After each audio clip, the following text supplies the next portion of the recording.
agak teruja juga lah jumpa Ustaz malam ni. Rasanya saya pun tak nampak berita-berita Ustaz di media, di dada-dada akhbar, di televisyen.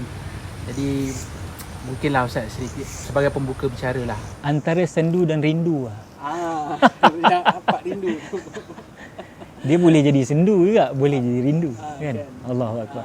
Alhamdulillah, semuanya berjalan dengan lancar dalam penyusunan skrip Tuan Empunya Dunia yang disusun begitu cantik, indah. Apa pun berlaku dalam perjalanan hidup dah hampir setengah 100 tahun ini, menjangkau 51 tahun. Ana rasa syukur banyak-banyak kerana satu perjalanan yang penuh dengan warna-warni lah. Itulah, jadi Ana rasa sekarang ni, kalau nak cakap sekarang ni, himpunan daripada warna-warni kehidupan tu, itulah yang ada sekarang.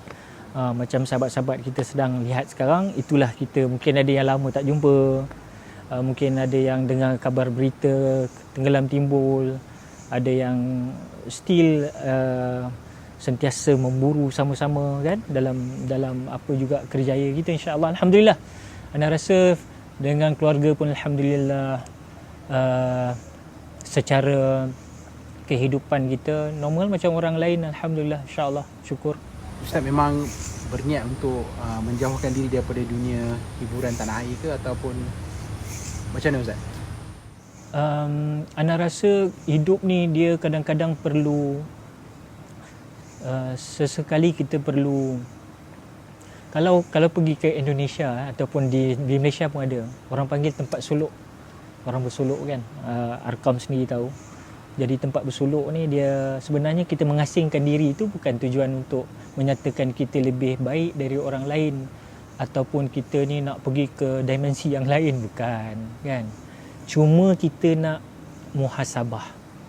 Dia senang aja Arkam. Dia kalau tak kita bermujahadah dalam bentuk macam tu, kita jadi apa kejadah. Dia nak mula. Kan, kalau kita ni dalam hidup juga, kalau kita tengok, sebenarnya perlu seketika kita keluar. Kadang-kadang orang selalu cakap, orang motivasi dan ahli-ahli sarjana ada menyebut, kadang-kadang kita mengundur ke belakang sedikit, itu bukan bermakna kita terus ke belakang, tetapi kita hanya memerhatikan apa yang ada di hadapan dengan ke belakang sikit. Kadang-kadang kita terke hadapan. Jadi itu anda kata, perjalanan umur itu suatu anugerah yang tak ternilai sebenarnya. Because ramai, kalau kita tengok generasi Z sekarang, kan, mungkin ramai yang nak cepat jadi generasi X atau Y. Mereka nak cepat tua. Macam aku dulu jugalah. Macam kita-kita lah, kan. Dulu tak ada janggut, babe, kan. Kan, bubur minyak bon tu, minyak bon cakap engkau, bau, ya Allah. Tapi janji kita tak dapat tengok macam orang tua kita, macam ada orang kampung kita yang lebih otai, kita tengok, cantik lah abang ni simpan janggut, kan. Kita pun nak berjanggut. Jadi manusia begitu. Sekarang gigi dah gugur, mata dah kabur, pipi dah kendur, ban dah tergabur, makan pun mungkin bubur, jalan mula jatuh tu sungkur, yang menunggu lubang kubur, ada yang nak menyorot belakang balik. Nampak tak? Itu kehidupan. Tapi bagi mereka yang faham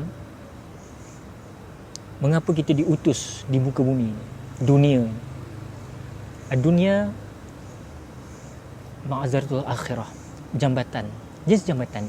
Jadi ana fikir, berbalik pada soalan tadi itu, bukan sengaja-sengaja, tetapi itu telah diatur susun dengan oleh skrip Tuan Punya Dunia. Dalam masa yang sama kita mengkoreksi diri, dalam masa yang sama kita lebih banyak merenung apa yang telah kita buat 50 tahun yang dahulu, dan apa yang bakal kita bawa saki-baki ini untuk berhadapan dengan Tuan Punya Dunia. Ini masalah yang kadang-kadang kita tengok, hari ni saja kita kematian semalam, pemergian Allahyarham seorang aktor yang terbaik dalam negara kita, Zulkifli Zain, kan. Jadi begitulah. Sebelum tu pula kematian demi kematian, kan. Sebenarnya kematian ni, babe, dia merupakan salah satu, orang akan bertanya, mati. Tapi orang lupa hadis Nabi yang menyatakan dunia ni penjara bagi orang mukmin.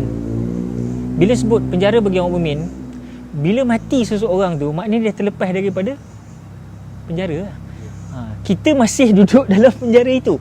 Dalam penjara ni, kalau misal kata kita ikut dia punya protokol, SOP dia, segar buka. Kadang-kadang orang dalam penjara lagi mature babe daripada orang yang kat luar ni, sebab mereka ikut schedule.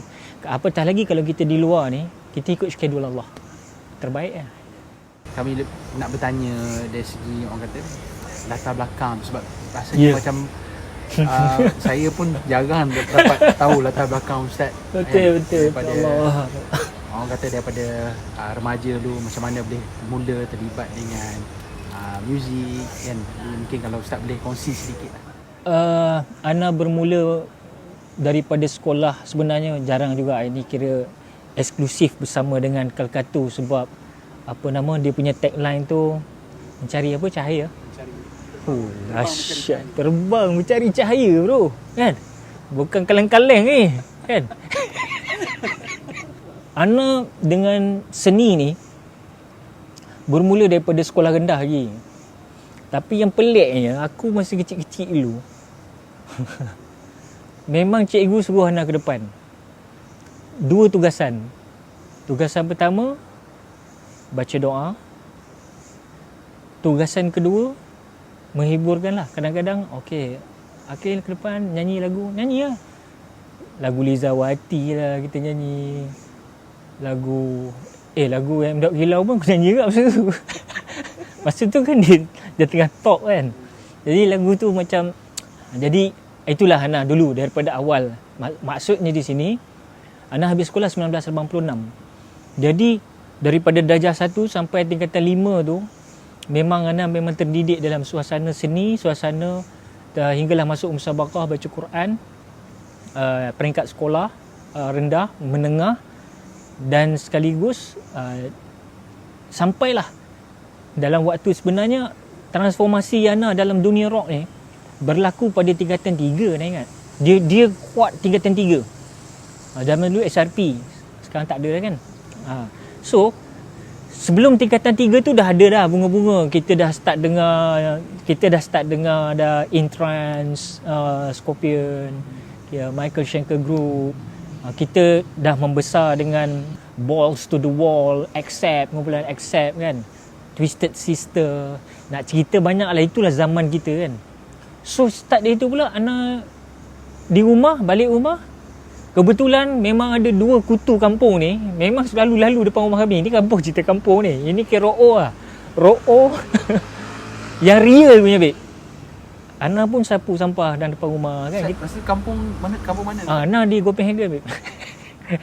Gopeng ni lah, Gua Tempurung tu. Tempat main lah tu, Gua Tempurung kan. Jadi masa duduk di rumah kami tepi jalan. Jadi depan rumah Ana tu pot tempat budak-budak kampung lepak main gitar malam-malam kan. Biasalah budak-budak kan malam-malam kan tak tidur, bising main gitar kan, jerit-jerit. So 2 insan ini lalu depan rumah Ana. Dia orang ni memang dikenali di kampung Gunung Mesah Hilir Gopeng Perak ni sebagai golongan yang memang musician. Orang tahu dia ni grup. So nama dia Jeffrey Lee lah, gitaris sana. Jeffrey dan juga Eman, bassist. Dia orang berdua dengan rambut semangkak dia orang. Bola-bola rambut depan aku kan. Kita memang rambut jebon masa tu kan. Alamak kan, tengok minat kan. Minat tengok dia orang siput rambut panjang tu. Best ni boleh jadi rockers kan. Dia orang tu sekaligus menjadi influence sana secara tidak langsung. Dan kebetulan memang jiwa tu dah rock dah. Memang dah best. Dengar lagu Loudness kan. Jadi memang benda tu bermain sambil tengok dia orang lepak malam. Dia terpanggil-panggil tau. Dia orang main gitar tu dengar sayup-sayup dalam bilik Ana kat rumah. Kan? Tapi kita dibesarkan oleh keluarga. Yalah, Pak Haji. Sebab ayah Ana ni bawa orang pergi haji. Dan meninggal di Mekah dah. Dan arwah nenek pula, yang belah lelaki pula, memang tempat rujukan orang kampung dalam bab agama. Jadi, lu orang bayang tengok kan. Kita membesar dalam keadaan planet yang lain. Kan? So Ana dengar tu Ana okey, ketika itulah start dari situ Ana bermula. Curi-curi pergi join dia orang ni. Join dia orang macam mana tau? Sebab Ana memang pergi ke masjid masa tu, naik basikal pergi masjid pakai kain, tapi dalam kain dah mula start silajin babe. Dalam ni Iron Maiden killer yang pegang kapak tu kan, yang zombie yang pegang kapak tu, itu memang kira bagas lah. Itu memang kira pakai tu siap potong kan, siap potong. Pakai seluar jean tapi luar baju Melayu, ketayap, kain plekat la.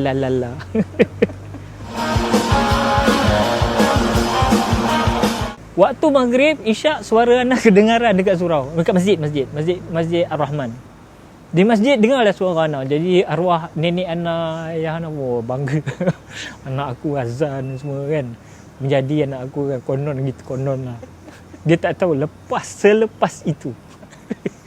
Lepas itu terdengar pula aku menyanyi lagu 60-an. Lagu Deep Purple, permintaan orang kampung lah ketika tu kan. So Ana dalam keadaan tak semena-menanya terjun lah. Automatically Ana dah terjun dalam bidang muzik.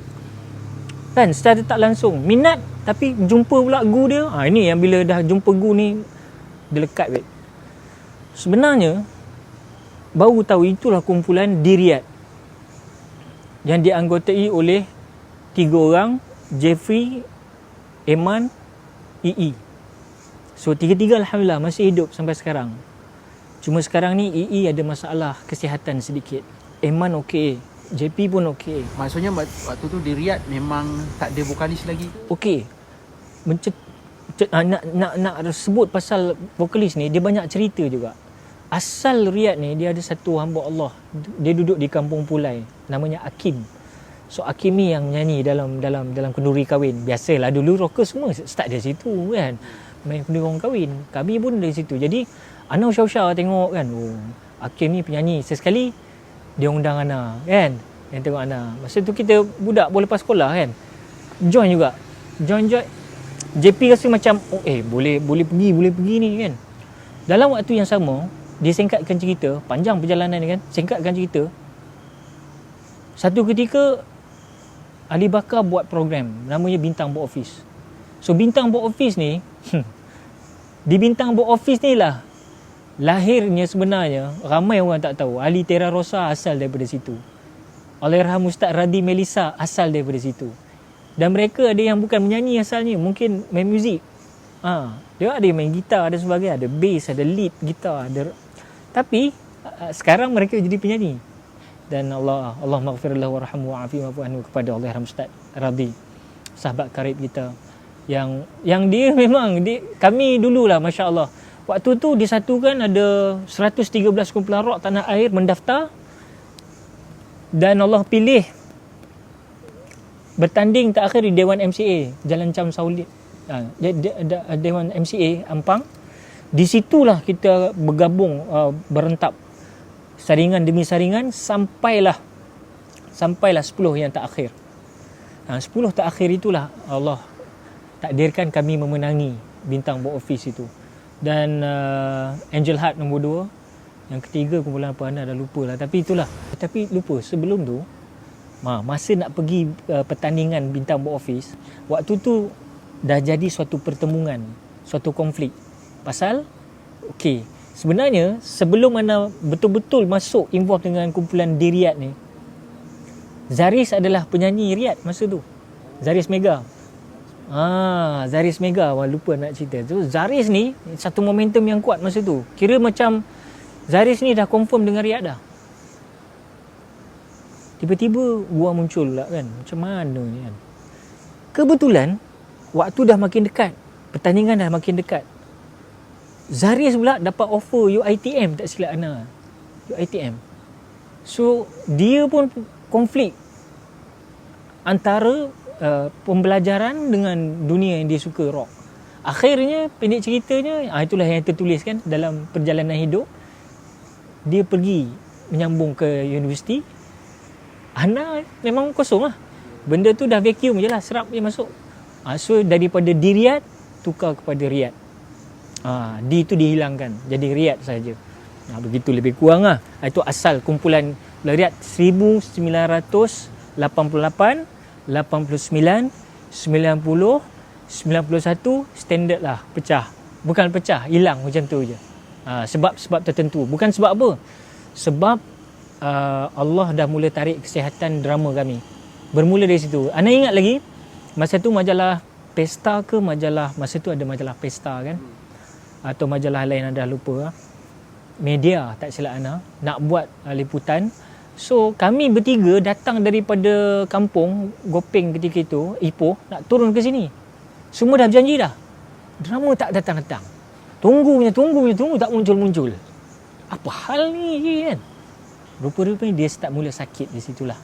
Kita doakan beliau, insya-Allah. Seorang yang brilliant, seorang antara drama yang disegani sebenarnya. Kalau di Perak tu sebut EE ni memang antara yang disegani. Dia memang dari kecil je. Even dia seorang yang cerdik, sebab bayangkan daripada darjah 3 dia melompat terus darjah 6. Pasal cikgu nampak dia ni dia punya mentality, dia punya tahap, dia punya pemikiran dia tinggi. IQ dia bagus. Jadi Ustaz, kalau diikutkan dia kata Ustaz tadi, Ustaz daripada keluarga yang berpegang pada ajaran Islam yang kuat lah kan. Jadi macam mana Ustaz ada pertembungan tu antara keluarga dengan Ustaz terlibat dengan dunia hiburan dari segi penerimaan keluarga tu? Kau bayang tengok Arkam masa aku menyanyi Riyad tu, kau perasan tak Ana seorang je pakai glove dalam drama. Kadang-kadang semua member kan sampai sekarang cakap, glove mana Ustaz, glove kan. Tu glove orang pergi haji tu. Glove orang pergi haji tu, sama tangan ihram tu kan. Konon-konon lah pakai Jason pun ya juga. Poyo tu masa tu lah, itu masa tu lah. Yang lace punya pun ada juga aku pakai. Konon poison lah. Poison ni kan. Maknanya di mana tadi soalan kita tadi?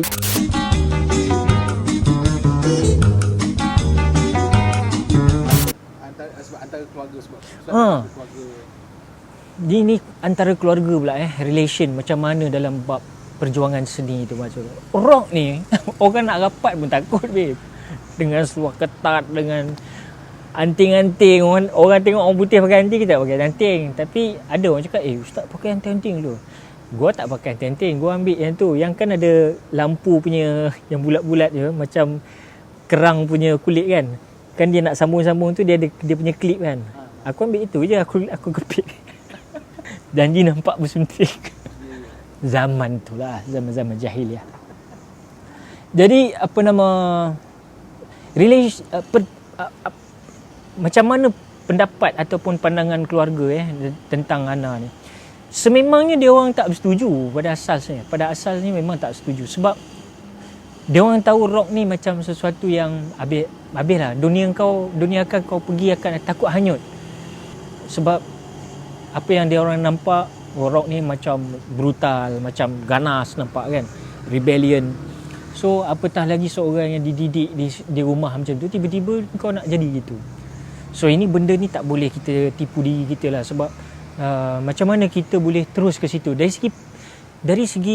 sudut ketuhanan. Kalau kita cakap Allah boleh aja sekat masa tu, betul tak? Allah boleh aja sekat, dorongkan ke arah mana. Even aku dah dapat tawaran cikgu, aku tolak. Pasal rambut dah start panjang.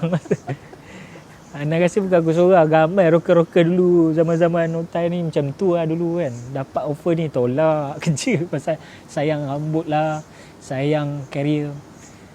So of course keluarga tak berapa bersetuju lah.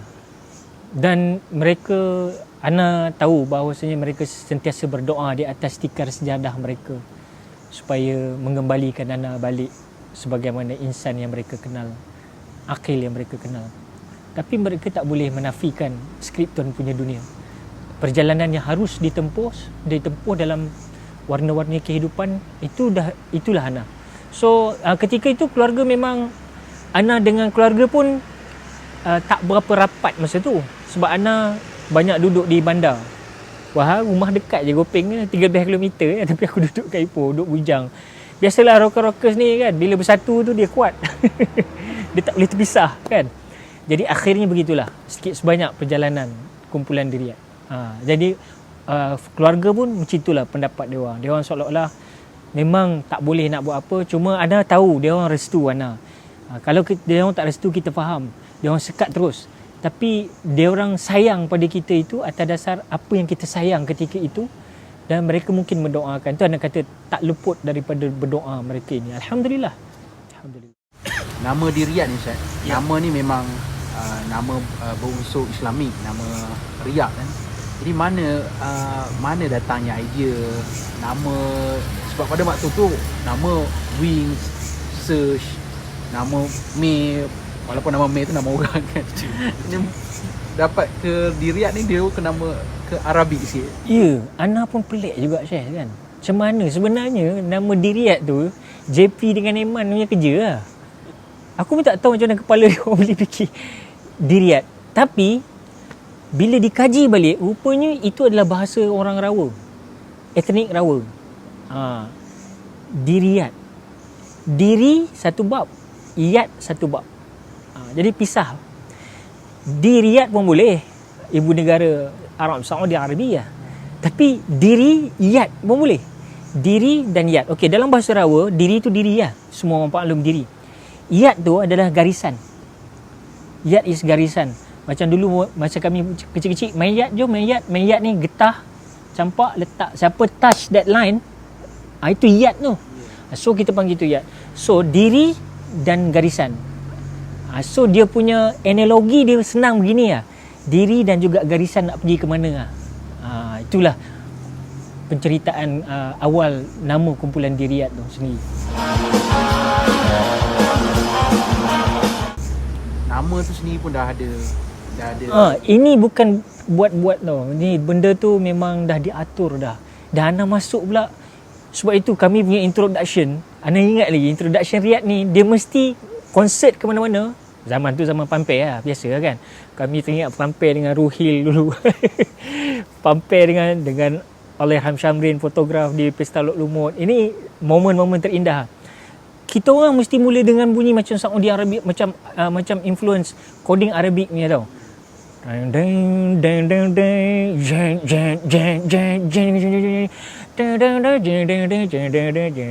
Macam tu lebih kurang lah. Maksudnya dia adalah influence Arabik tu ada. Lepas tu pula Jeffrey pula tengok Ana ni adalah sikit-sikit boleh mengaji, boleh azan, boleh apa. Jadi dia nakkan benda tu. Dia nakkan benda tu. Jadi Ana cuba masukkan influence tu. Itulah beza dia. Cuma suara masa tu tak pecah dara lagi lah orang cakap. Suara halus, tinggi kan. Semua zaman-zaman tu kan. Kalau tak menjerit, terok lah. Adakah keturunan Rawa ni Ustaz memang terdiri daripada orang-orang alim, orang-orang agama? Adakah Rawa ni memang Rawa ni dia asal di Sumatera Barat. Nak cerita pada engkau, Ana dah pergi ke Sumatera Barat ni dan duduk mengaji di sana. Ini cerita selepas Riyadh lah. Dah Riyadh hilang. Tahun 91 Ana hijrah pergi sana. 92, 91, 92 gitulah. Sebab 91 Ana di Taman Beringin lagi, meniaga. 92 Ana gerak. Arwah ayah kata, engkau Alhamdulillah kau nak berubah ke Kil? Nak berubah ayah. Okey. Nak mengaji nak? Nak. Mengaji pondok? Nak. Masa tu okey je, maknanya Allah dah gamit babe. Ini yang nak kata pada semua member kan. Bila kita buat maksiat, bila buat dosa, dah gelap sangat hati, kadang-kadang Allah campakkan rasa untuk bertaubat. Tapi waktu tu you nak grab that chance atau tak? Banyak orang dia biarkan dia jadi haba'an manthura, jadi debu yang berterbangan. Ketika engkau biarkan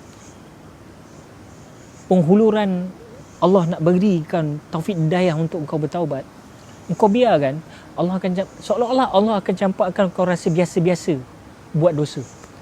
Bila kau dah biasa-biasa buat dosa, engkau dicampak pula rasa nikmat, lazat, lazaria hingga menjilat kaki kau buat dosa.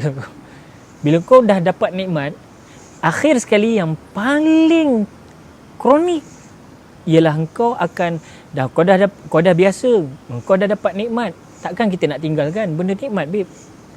Ketika itulah engkau akan mempertahankan kemaksiatan itu. Ini bahaya. Ini peringkat paling bahaya. Jadi waktu yang mula-mula tu, bila Ana sambut aja, Ana rasa dah memang dah, oi, aku dah gelap, contoh gitulah. Aku dah jauh ni. Bila grab, Allah datangkan arwah ayah, buka jalan. Nampak? Ini yang kata bila Allah nakkan seorang tu jadi seorang yang baik, aku tak cakap aku baik Bila seseorang tu nak jadi baik, Allah mempermudahkan jalan dia. Dan Ana nampak I saw with my own mata hati perjalanan tu. Allah utus arwah ayah, okey nak jom. Tapi sekolah pondok bukan di sinilah, dekat mana pula kan? Indonesia tau. Pula Indonesia. Masa tu ana 20 berapa lebih kurang 20 lebih lah, 20 lebih. Tak lebih daripada 25. 23, 22, 23 macam tu lah. Mana perasaan tu datang secara automatik? Mana ataupun Ustaz ada Automatik. Kalau majalah Mastika biasalah dia akan tanyalah dia mimpi. Kau ada mimpi apa? datang orang pakai jubah putih ni kan? Mimpi kalau macam tu sampai sekarang kau ada. Kan tak usah kata cerita 20-30 tahun dulu. Sekarang pun tiap malam kadang ada je peringatan-peringatan dalam mimpi tu Allah datangkan. Okey, nak ceritanya tak ada apalah. Cuma memang agaknya dah time lah. Masa dah time. Masa dah time cukup lah kan. Dan waktu tu pula Ana Riyadh masa tu dah tak ada, macam dah masing-masing ikut arah masing-masing. Kami buat Lang Asia sebenarnya. Lang Asia ni kita nak buat trio, 3 orang aja. Dan tahu kumpulan Nelson tak? Yang rambut panjang Nelson 2 orang. Pernah dengar? Oi, tai kenal Oi, Nelson kan macam dia main macam folk song tapi rock kan. So mulalah Ana dengan JP je nak main dua gitu. Sebab basis macam dah mula tak nak sangat involve. Ketika itu jumpa pula drama kumpulan Ikrar. Ingat kumpulan Ikrar? Ada tempat rujuk Ini kitab-kitab dihafal semua ni. Ini kitab-kitab dihafal semua. Barakallah. Okey, drama kumpulan Ikrar ni nama dia AA. Sementara kami punya drama tu tak berapa sihat dan dia banyak ganti tempat. Biasalah macam cerita Wing lah, saya sekali Georgette, kadang-kadang Black kan. Dulu cerita dulu kan. Berubah-ubah. So akhirnya itulah ceritanya. nak menyatakan bahawasanya perjalanan tadi tu yang kalau kita tengok tak mana tadi kita punya ni.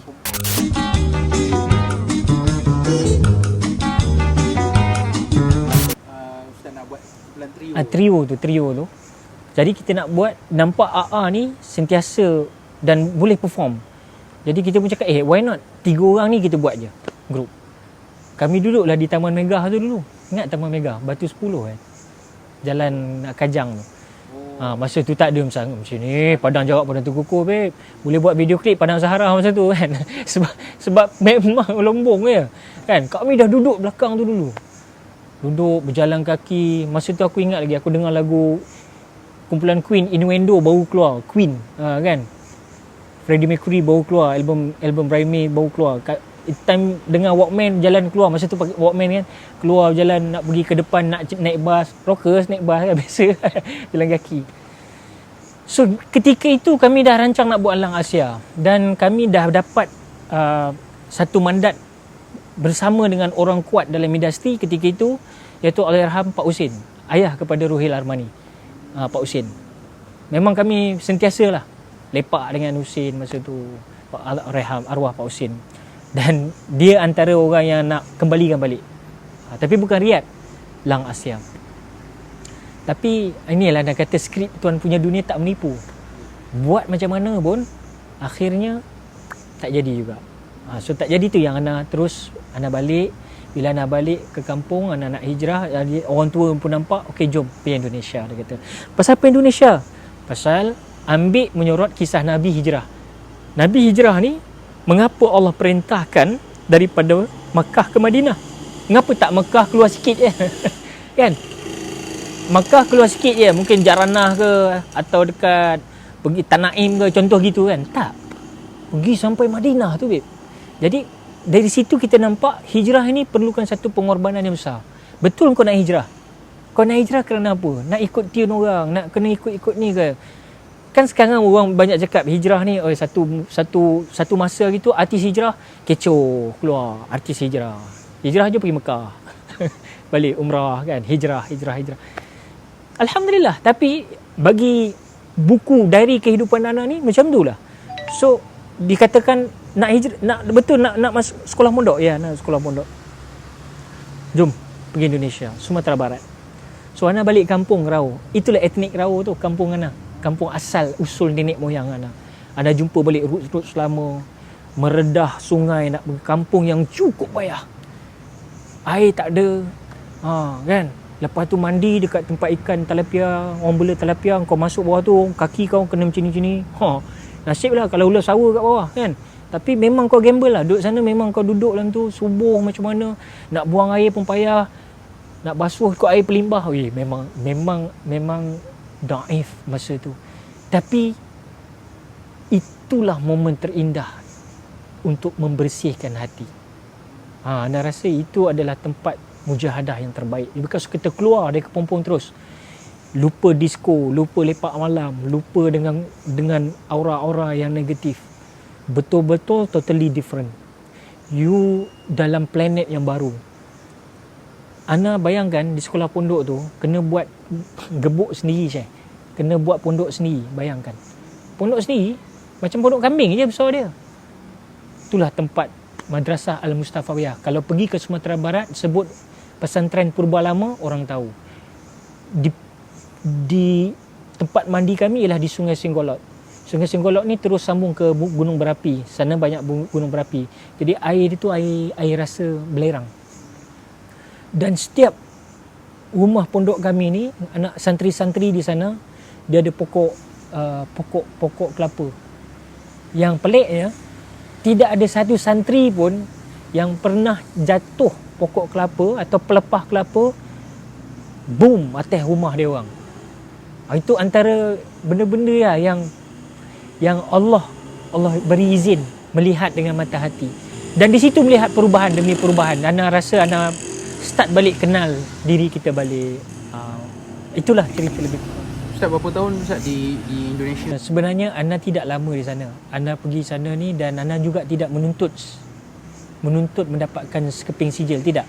Ana pergi atas dasar hijrah. Kod dia hijrah. Hijrah yang ikut analogi Nabi berhijrah, keluar daripada tempat yang bagi kita tak mampu. Kita tak salahkan orang lain, kita salah diri kita. Ibda' bin nafsik, mulakan agama dengan diri kamu, jangan tuding orang lain. So Ana nampak Ana lemah di situ. So Ana kena cari kekuatan di tempat lain. Itu je. So di situ Ana bergaul, Ana bercampur dengan ahli-ahli Solo, orang-orang kampung.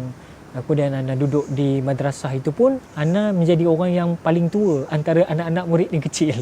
Ana campur dengan budak-budak kecil, kan? Tapi alhamdulillah tempat tu juga mempunyai suatu benda, suatu rasa yang baik, Syekh. Dan alhamdulillah dia mengubah rasa Ana dulu kepada rasa yang sekarang. Ustaz ada perancangan untuk bergerak secara solo selepas daripada Oh ya. Nah, macam mana Suki tahu pelik lu. Ya, benar. Masa tu Ana try nak buat projek bersama dengan Yusri EMI, kalau kenal Yusri EMI, bersama dengan Aris Ariwatan, bersama dengan Abang Saidin yang nama dia Allahumma salli alaihi wasallam. Dia ada nickname dia. Yang buat lirik terkenal Allahumma salli alaihi wasallam. Ada lupa lah pula kan. 3 orang ni masa tu kami di Taman Maluri Ciras. Ada ingat lagi naik bas mini 25, 26 pergi ke sana untuk praktis, untuk buat lagu, untuk just warming up semua sebelum buat lagu. Dah siap dah 2-3 lagu. Tapi bak kata tadi lah, ada je penghalang. Rupanya Allah nak panggil Ana duduk kat Indonesia. Jadi Ana rasa itu lah. Ini yang kita katakan kadang-kadang, apa yang kita wa makarallah wallahu khairul makirin. Kita merancang, Allah merancang, tapi perancangan Allah tu lebih baik Ana rasa. Jadi sebab kalau ikut orang kata artis ni dia atau penyanyi rockers ni, ada yang mereka ni mendapat hidayah dia lambat 10 tahun baru dapat. Tapi Ustaz antara orang yang awal. Dan adakah ini keberkatan doa ibu ayah kita, orang-orang sekeliling kita yang tidak dinafikan. Sebenarnya doa keluarga kita ni penting. memang ajaib, mujarab, memang direct sampai. Sebab itu mak bapak jangan doakan anak-anak tak baik. Macam mana pun dia nakal, dia jahat, terus mendoakan mereka. Sebab kita tak tahu. Kita sebenarnya yang penting Syah, Ana rasa betul. Bukan Ana seorang. Ana rasa banyak rockers lain yang mungkin tidak dapat dikesan. Kerana mereka memang keluar terus. Mereka tak nak di-highlightkan. Mereka tak nak duduk dalam lampu neon lagi. Mereka tak nak duduk dalam limelight lagi. Mereka nak jadi diri mereka. Pasal daripada cemuih dah orang Kedah dah. Dah kaflah, kepala dungga, kepala jingga aku nak keluar kan. Aku nak jadi diri aku. Dia tak nak lagi. Ada, bukan anda tak jumpa, ada, anda jumpa. Cuma kita menghormati dia punya pegangan dia. Tapi bagi Ana mungkin orang terhidu kan. Itu terhidu tu pun lambat juga tu sebab sebab Ana masuk, orang tahu Ana ni balik waktu Ana duduk atas pentas ceramah. Baru orang dia ni kan. Kalau tak, orang tak tahu. Jadi itu asbab saja semua tu. Jadi Ana berubah dan hijrah itu masa tu adalah, kalau ikut pada soalan tadi, memang Allah mendengar rintihan dan doa mak bapak kita atau keluarga kita yang rapat. Dalam waktu yang sama, harapkan doa je pun tak jadi juga kalau kita sendiri tak mau nak berubah. Sebab itu kita tak boleh mengharapkan hanya doa orang lain. Tapi kita tu sendiri mesti ada satu foundation yang kuat. Alhamdulillah, Ana dari kecil memang dididik dengan agama. So Ana fikir cuma dia digelapkan aja. Kekaratan itu ada. Jadi bagaimana bila Allah dah pantulkan cahaya balik, kita dapat rasa benda tu. Benda tu dah ada dalam tubuh. Cuma dia hilang rasa. Tapi bila Allah bagi rasa taufik dan hidayah tu, dia bagi balik. Oi, masya-Allah. Itu jam kita dah tak fikir apa dah. Glamour apa semua dah tak fikir dah. Itu ada kata tadi, ada sahabat yang aku tak nak lagi dah, cukup lah kan. Tapi kita kena ingat, once you dah masuk dalam industri, orang akan sentiasa cari you. Orang akan sentiasa nak melihat perkembangan you. Because ini harga yang perlu kau bayar bila kau jadi public figure. Itu kami interview dengan yang hip hop tu apa? Ultimate dia kata artis kita di Malaysia, artis cuma dia ajar cara masuk dalam industri, tapi tidak dia ajar cara keluar. Itu kata-kata dia lah. Jadi mungkin Ustaz sebagai orang yang terlibat dengan industri lah, nama mungkin kalau artis baru ni mungkin ada tips untuk keluar, yang mereka yang mungkin rasa macam Ustaz, dia rasa nak keluar tapi nama tengah naik ni. Tu mungkin ada perkongsian yang boleh Ustaz kongsikan, cara-cara nak keluar daripada industri. Dahsyat soalan kau ni. Ini yang nak kata tadi, you dah daftar diri you tau sebagai seorang artis. Okey, Ana lari kejap Ana tanya, mungkin korang kenal Wahida orang rumah aku. Dia mati-mati sampai sekarang dia cakap dia tak ada niat langsung nak masuk dalam industri. Tapi why? Mengapa ke arah itu juga? Dalam keadaan tak nak tadi tu, mengapa? Menjadi. Ada orang beria nak jadi, tak jadi. Tak jadi.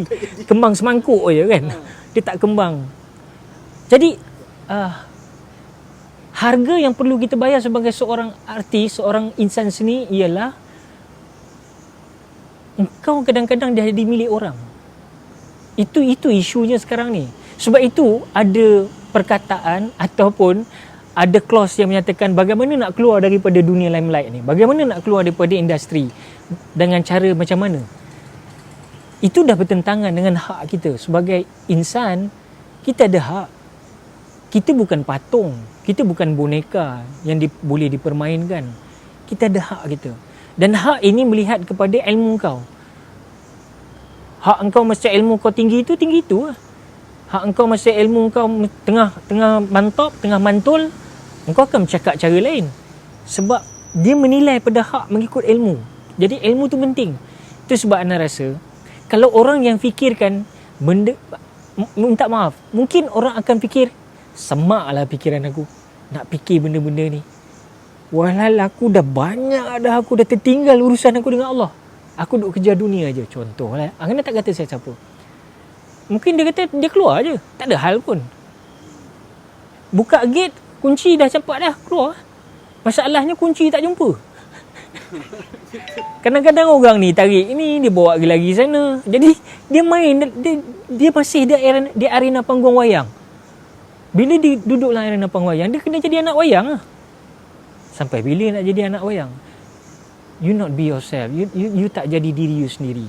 Sebab itu otai-otai insan seni kita, kalau korang tengok, dulu dia cakap lain. Bukan cakap lain, maksudnya ada. Tapi sekarang bila korang interview dia, cakap dia dah lain, babe. Isi dia dah lain. Dan mereka mesti tak keluar dalam industri tau. Dia duduk. Tapi seolah-olah mereka ada satu barrier tau dengan yang dulu. Tapi bukan memisah. Ini orang kata ada tapi tak ada. Betul kan? Sebenarnya dia ada, tapi dia bukan dalam mood yang lama. Tapi dia ada dimensi baru yang inilah yang dia sebenarnya atas perjalanan umur dia yang Allah bagi. Ada orang dapat, ada orang tak dapat, Syekh. Ada orang dia tenggelam tetap dunia lama dia juga. Dan kita tak salahkan. Sebab aku dah cakap tadi, ini harga yang kau perlu bayar. Sebab itu bersetuju atas kata ultimate tadi. Ana fikir maksud dia jalan nak keluar tu ialah dengan ilmu. Maknanya kita nak jadi artis yang berilmu.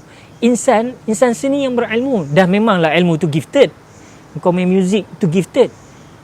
Tapi ilmu engkau untuk deliver benda tu. Benda tu yang tak ada pada kita. Delivered tapi dengan cara menyesatkan orang lain. Delivered dengan rasa ananiah, ada keakuan. Benda ni makan masa nak hilang benda tu, Syekh. Tu sebab dulu zaman rock, cik, kan. Dah satu album meletup dah, kan. Dah makan Maggi balik, babe. Kan? Pasal album dah tak jalan masa tu, contoh. Mula-mula meletup ni. Kita beranggi, kan, tarik rambut. Kalaulah kita ada ilmu tasawuf masa itu, contoh kan, engkau nak berkarya. Kalau korang boleh tahulah siapa yang ada tasawuf ni, orang-orang seni kan. Kita nampak dia ada penghayatan dalam perjuangan seni dia. Dalam waktu yang sama, dia ada isi yang dia nak sampaikan. Bukan perkara hanya terhenti setakat dunia. Dia mesti cakap soal akhirat. Apa nama kata, the day after. Dia akan cerita hereafter, the day after, about your final destination. Semua akan diceritakan di situ. Dan orang putih, orang barat ada benda tu. Cuma mereka tak ada tauhid. Betul tak? Mereka ada benda tu, Syed, dan lagi power daripada kita ni. Kita pun ciplak daripada dia orang, kan? Kalau kita tengok otai-otai pun banyak dengar Bob Dylan, dengar banyak apa nama Neil Diamond, semua orang-orang lama ni. Glenn Rush, lama-lama dulu ni. Yang Lynyrd Skynyrd. Jadi maksudnya mereka ada value tu, benda yang Allah bagi. Cuma mereka tak dapat pentauhidan. Bayangkan bro, sis, kita ambil tapi kita ada pentauhidan. Cantik weh. Balut dia kena kan. Adakah sebab setakat pengamatan saya ni, mat rock, mat metal ni, mereka ni senang untuk transition. Mengapa mat metal ni dia senang untuk berubah? Sebab banyak yang, kalau saya tengok yang terlibat dengan tablik ni, mat rock yang dulu main mat metal, yang dulu main death metal, main thrash metal, tiba-tiba sekarang ni join tablik, pergi Siptaling. Rock kebiasaannya orang akan sebut kumpulan rock, which means dia bukan solo. Kebiasaannya kumpulan rock, you name it lah, kumpulan lama, Left Handed, Bloodshed, SYJ, May, kawan-kawan lain, Search, Wings dan sebagainya. So kumpulan rock dia ada jemaah. Okay. Bahasa sebenarnya jemaah je. So bila seorang jemaah dah hijrah, kan, kawan lain mesti kau kepala, betul ini ni, aku macam dia juga gitu, dia boleh, kenapa aku tak boleh? Itu satu yang boleh kita baca dari sudut tu. Tapi kalau nak kata rock aja boleh berubah cepat, pop tak boleh. Ramai juga yang artis pop ni berubah. Dan mereka juga sebenarnya lebih terdedah untuk menyanyikan lagu-lagu genre nasyid kalau dalam TV RTM dulu. Kau tengok Allahyarham Nasir Wahab, arwah Nasir Wahab, ya. Allahu Akbar.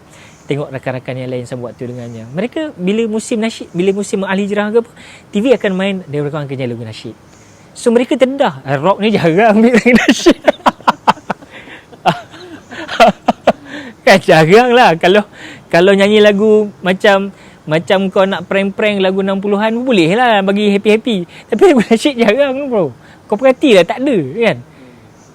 Tapi itu sebab bila dia dapat benda ni, taufik dan hidayah, dia rasa kawan-kawan lain rasa takjub tau. Rasa hairan. Dan mereka lihat dia lebih tenang. Anda rasa dia nampak lebih tenang. Sebab itu contoh kalau anda kata tabligh lah, ramai di situ berkumpul jemaah rock dulu, ke situ pergi. So anda rasa mereka rely with each other. Mereka nampak, aku still berjemaah. Dulu aku rock, dia dulu sama dengan aku. Sekarang kami, cuma arah kami dah berbeza. Jalan kami berbeza. Kami tidak langsung memperendahkan orang yang tak mau bersama kami, tetapi dalam waktu yang sama kami mendoakan mereka. Itu je. Dan kita pun tak anggap diri kita holier than thou, lebih suci daripada orang lain. Isu tu tak timbul sebenarnya. Siapa kata macam tu, itu semua menunjukkan kebangangan dia.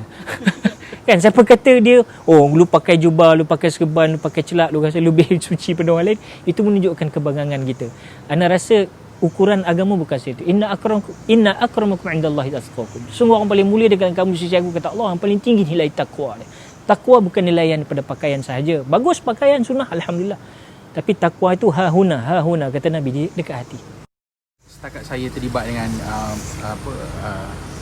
muzik-muzik yang sebegini, Ustaz, dia berbanding, boleh kata minat apa? Minat dah muzik keras macam metal, death metal. Death metal semua dengar. Tapi berbanding dengan 10-15 tahun yang ke belakang, 10-20 tahun yang ke belakang ni, okay, sekarang ni mereka ni dia main lagi lagu tu, tapi dia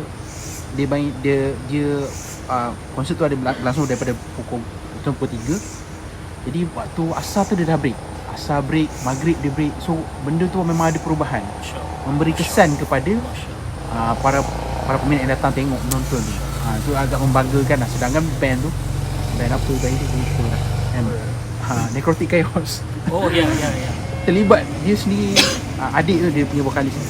Memang tapi malam tu dia omongkan dia bersara lah, dia sendiri terlibat dengan jemaah tabligh kan. Tapi cukup time memang solat, tukar baju memang solat. Dia jadi imam lagi pada petang tu lah. Jadi memberi kesan kepada macam orang macam saya ni, peminat-peminat yang datang ni, kita tengok tu ini memang satu benda yang baik lah, berbanding 20 tahun yang dulu. Betul. Dulu orang tak fikir pun soal tu kan. Berhibur saja. Ini dipanggil hedonism atau hedonisme, berhibur tanpa batasan. Orang dah mula alert, dan yang paling penting sekali waktu solat. Jadi Ana nak relatekan dengan soalan sebelum tadi tu, sebenarnya itulah jawapan dia. Nak masuk industri kena ada ilmu. You born as a Muslim, you will die as a Muslim. Okay? So kalau kau tahu kau nak mati sebagai seorang mukmin, Muslim, mukmin muttaqin, kau kena ikutlah tata cara dia. Ada panduan dia, dan Rasulullah sallallahu alaihi wasallam dah aturkan dah. Nak ikut dengan tak ikut. Wa qalu sami'na wa ata'na wa qalu sami'na wa asayna. Itu dia, nak ikut atau wa asayna berpaling. So cerita tadi tu macam contoh tadi kan. Dia ada kekuatan untuk memberitahu wahal. Mungkin kalau kita dulu kita fikir, poyo mamak nak jadi ustaz pula kan, time ni lah gua baru nak banging ni, kau suruh ambil wuduk lah. Agak-agak lah kan, mungkin akan ada macam tu lah. Bila kepala dia kosong. Tapi kalau yang kepala yang kosong, di atas ilmu, ada ilmu, dia boleh deliver baik benda tu. Dia boleh jadi sifu pada dia orang. Dia cakap artis ni, subhanallah, Allah bagi suatu platform yang cukup baik untuk kumpul amal jariah. Bukan maksiat jariah sebenarnya, amal jariah. Cuma bila kita tak ada benda tu, maka dia jadi lara lah. Itu je. Tapi kalau ada isi, macam tadi lah. Okay, contohlah Datuk Ramli Sarip kan, perhatilah mana-mana konsert dia. Dan semayang jangan lupa kan, semayang lupa. Dah semayang belum kan, dalam sekali imbas je. So dia ingatkan benda tu. Tak perlu lah bersyarah innas salata tanha 'anil fahsya'i wal munkar. Tak ada pula begitu. Ini bukan ceramah kan. Tapi cara dia tu orang dah nampak dah. Ini Datuk Ramli Sarip legend babe.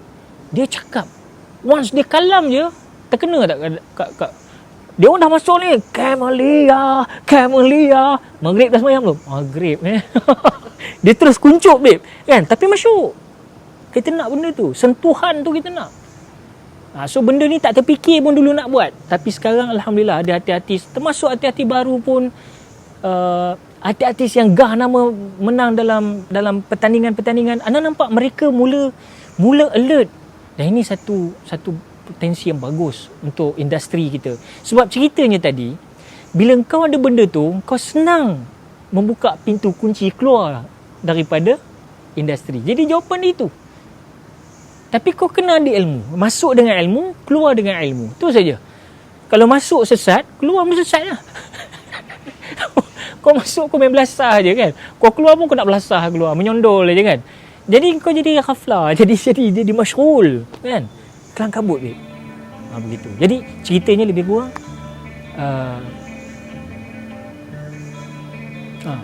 bunyi cengkerik tu berzikir, sedap dengar. Okey, terus. Ya, Ustaz. Saya first Suki otai tu.